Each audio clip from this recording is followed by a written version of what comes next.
There comes a moment in every life when things shift, not because the world suddenly got easier or because the opportunities change, but because the standard did. One quiet decision to no longer tolerate a certain behavior, or just as powerful, a new decision about how things will be done from this point forward. One standard raised can do what motivation can't. It can do what talent won't. It can create more change than 100 goals ever could, because standards are different. Standards aren't things you hope for. They're things you live by. They're not dreams. They're your minimums. And your life always rises or falls to meet your minimums. We talk a lot about achievement. We talk a lot about success, about goals, about discipline. But all of that starts here with standards. And what most people don't realize is that they're already living by standards. Every day, you have a standard for how you treat your body, a standard for what kind of work you turn in, a standard for how you speak to people. The question is, are those standards intentional, or are they something you settled into over time? Because here's what I've seen.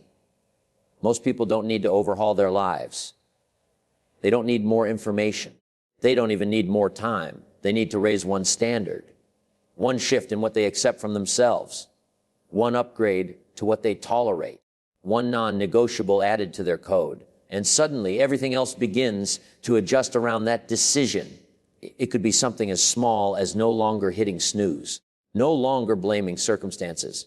Or it could be something as simple as deciding that from now on, when you say you'll do something, you do it. Not most of the time, every time. And here's what's incredible. When one standard changes, the ripple is immediate. You raise the bar in one area, and suddenly you start noticing where else you've been settling. It's like the lights come on. What used to feel acceptable now feels beneath you. Not because you're arrogant, but because you decided to expect more from yourself. You raise the floor, and when the floor rises, so does everything built on top of it. This isn't about being harsh with yourself. It's not about perfection. It's about alignment, about looking at the life you say you want and asking whether your standards match that vision. Because if they don't, no goal will get you there. No ambition will be enough. You'll keep slipping back to the level you've allowed. But when you raise just one standard and protect it fiercely, everything changes. Your focus sharpens. Your decisions become easier.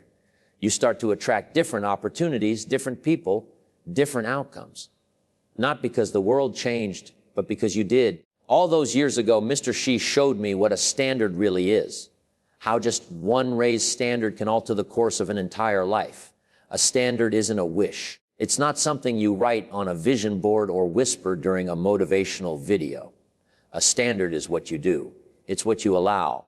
It's the invisible line that separates what's acceptable from what isn't, without needing a reward, without needing a reminder. It's the baseline you return to when no one's watching. And that baseline, that's what's shaping your life. If a goal is something you reach for, a standard is something you stand on. And here's the truth. Your life doesn't rise to meet your goals. It settles at the level of your standards. You can dream all you want, but if your standard's low, your results will match it. Not because you don't care, but because you've trained yourself to accept good enough. You've trained yourself to tolerate things that don't serve you.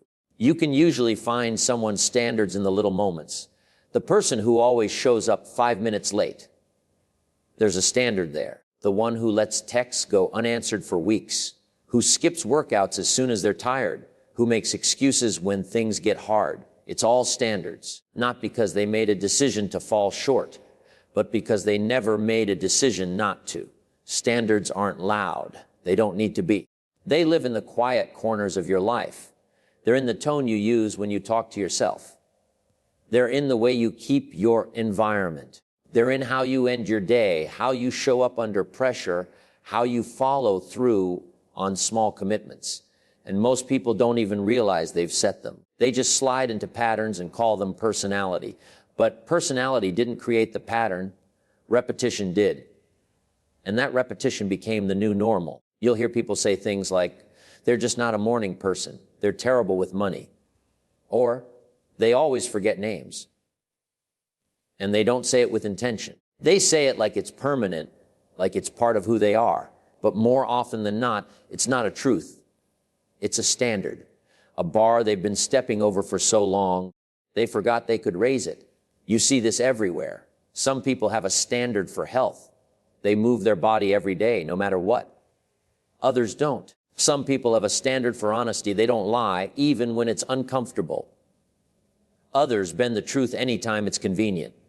Some have a standard for excellence. They do their best even when it goes unnoticed. Others do just enough to get by. And here's what's wild. Both types of people think their behavior is normal. Why? Because it's their standard. And once something becomes your standard, you no longer have to think about it. It becomes automatic, effortless. That's the beauty and the danger of standards. They build silently, and eventually they either lift you or limit you. That's why so many people live lives that are smaller than their potential. Not because they don't care, not because they aren't capable, but because their standards don't demand more. Here's what most people miss. Your standards aren't set by your circumstances. They're set by your decisions. Circumstances can put pressure on your standards, sure, but they can't define them unless you allow it. And once you accept it, once you see your standards as a choice, not a sentence, you become powerful because now you can change them. So what happens when you do? What happens when you raise just one standard? When you move from usually to always, when you stop letting something slide and make it non-negotiable? That's where things start shifting. That's when life starts moving differently, because a new standard doesn't just change behavior. It changes identity. It changes how you carry yourself, how you speak, how you make decisions. It rewires what you'll accept and what you'll no longer entertain. It filters your environment. It changes who wants to be around you. And before long, that one raised standard becomes a new normal. And that new normal becomes a new life. And what an incredible shift.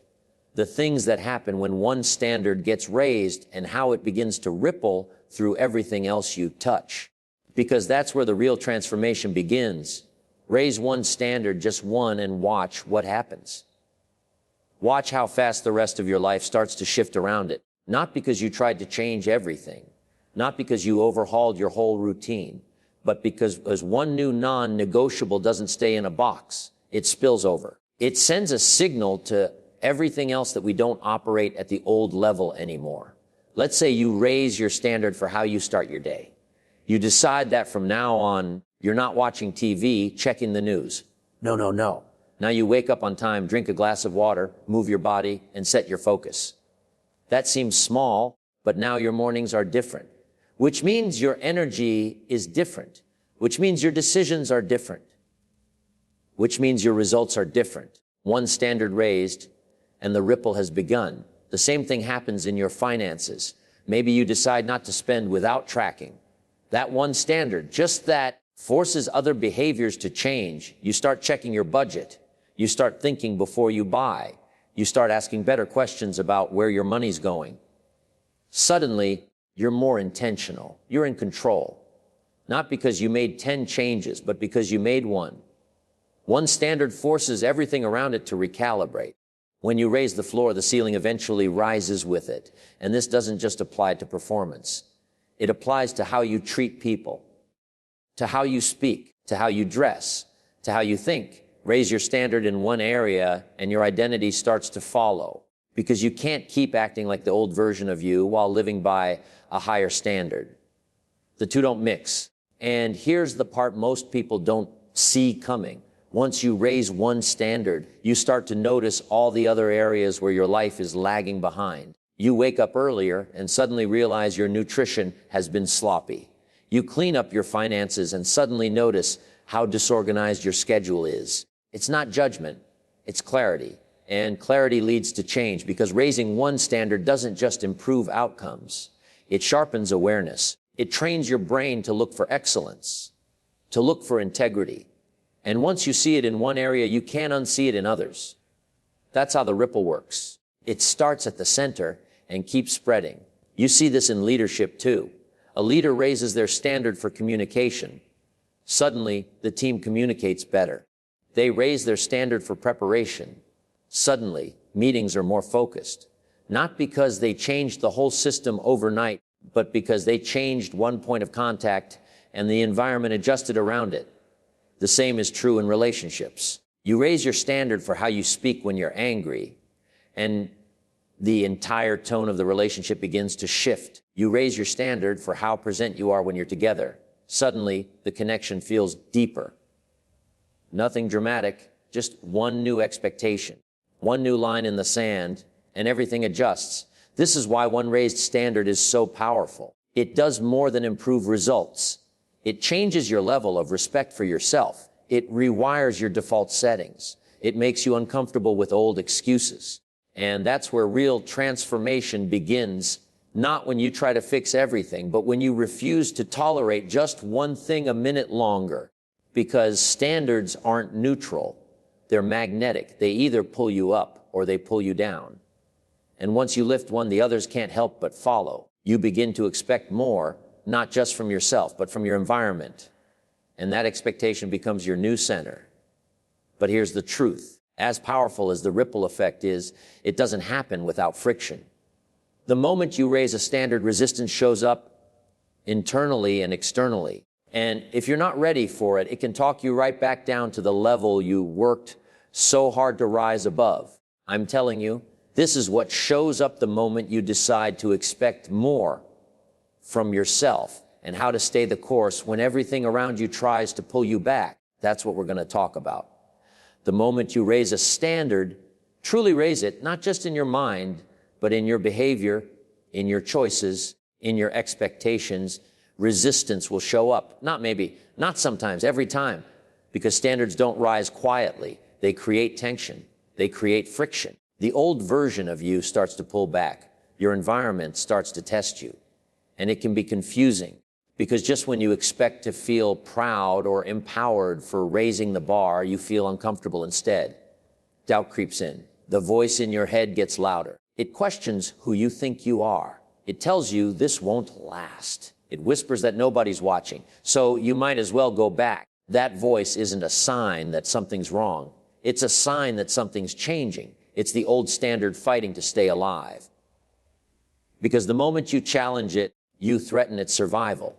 And the mind doesn't like to let go of what's familiar, even when what's familiar isn't good for you. You know, on the inside, resistance sounds like self-doubt, like imposter syndrome, like second-guessing the very decision you felt certain about yesterday. You'll question whether you can keep it up, whether you're being too strict, whether you're doing it for the right reasons. And that questioning doesn't mean you made the wrong call. It means you're stepping into a level of responsibility that your old self wasn't built for. But here's where people slip. They mistake discomfort for danger. They assume that because it feels awkward, it must not be right. But growth always feels awkward. Upgrading always feels unnatural at first. You're stretching into something new. Of course, it's uncomfortable. It's supposed to be.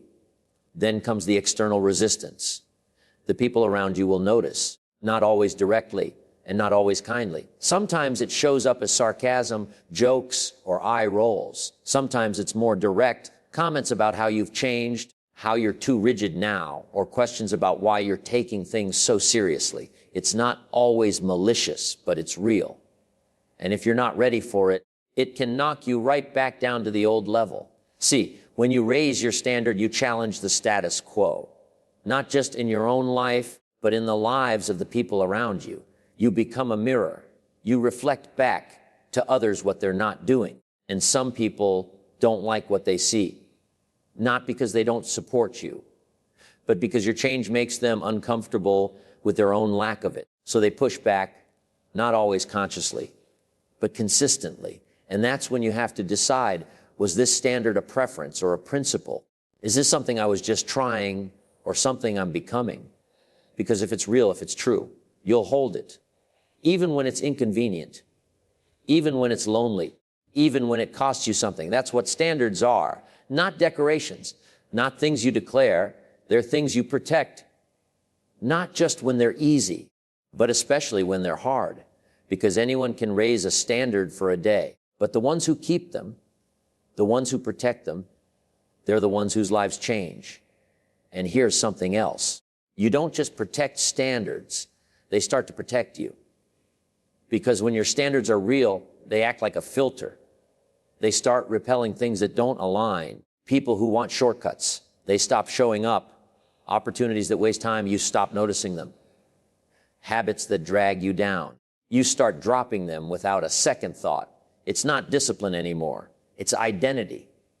It's who you are now. You don't have to convince yourself every morning.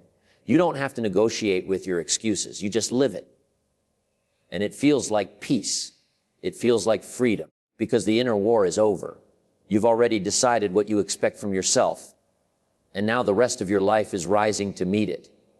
So start with one, just one. Pick an area of your life that feels misaligned, that feels beneath you, that feels like it no longer fits the version of you that you're becoming, and raise it. No need to announce it. No need to make a post about it. Just raise it quietly and then protect it loudly with your actions, with your decisions, with your consistency, because one standard changes everything.